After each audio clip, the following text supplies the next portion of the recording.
আলুর পর কাঁচা মরিচ চাষ করেও লোকসানে পড়েছে জয়পুরহাটের কৃষক। বাজারে 20 থেকে 25 টাকা কেজি দরে বিক্রি করে উৎপাদন খরচ উঠছে না বলে দাবি তাদের। এ বিষয়ে আরো জানাতে জয়পুরহাট থেকে যুক্ত হচ্ছেন সহকর্মী আলমগীর চৌধুরী। আলমগীর, বাজারে মরিচের দাম এখন কেমন দেখছেন? কৃষকেরা কি বলছেন?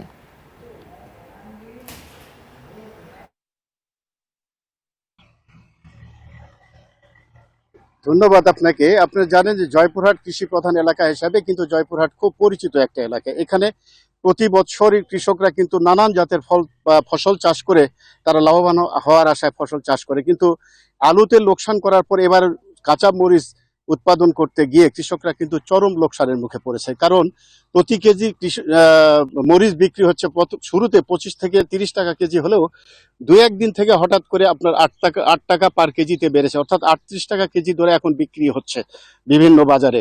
আমাদের জয়পুরহাটে এবার 300 হেক্টর জমিতে কাঁচা মরিচ চাষ করেছেন আমাদের কৃষকরা, কিন্তু মরিচ উৎপাদন করে তারা কিছুতেই লাভবান হতে পারছেন না।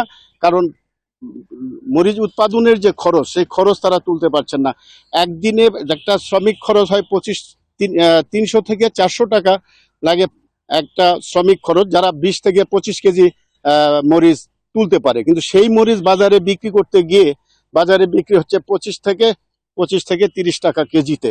তো এই অবস্থায় যদি মরিচ উঠতে থাকে বা মরিচ বিক্রি হয়, তাহলে কৃষকরা কিন্তু আলুতে যেরকম লোকসান করেছে, মরিচেও তারা চরম লোকসান করে। আপনি জানিয়ে রেখে আপনাকে যে আমি জেলা কৃষি ডিডি জেলার উপপরিচালকের সাথে কথা বলেছি। উনি বলেছেন যে দিন যত যাবে ততই মরিচের দাম বাড়বে এবং কৃষকরা এর থেকে লাভ করতে পারবে, এই কথা বলেছেন তিনি। এবং তিনি বলছেন যে এই জেলায় প্রতি বিঘাতে 12 মেট্রিক টন করে মরিচ উৎপাদন হচ্ছে। উৎপাদন বেশি হওয়ার কারণে হয়তো দাম কিছুটা কমছে।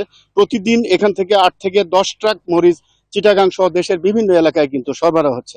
তো কৃষকরা আশায় আছেন যে যদি এই দামটা যদি বৃদ্ধি পায় তাহলে হয়তো লাভ করবেন। এখন এই ছিল জয়পুরহাট থেকে মরিচের সর্বশেষ তথ্য। আমি ফিরে যাচ্ছি স্টুডিওতে। রুবা। জি আলমগীর, আপনাকে ধন্যবাদ। প্রতি সপ্তাহে সর্বোচ্চ বার বিকাশ পেমেন্টে 50 জন হবেন পেমেন্ট চ্যাম্পিয়ন। জিতে নিন টিভি সহ আকর্ষণীয় সব প্রাইজ।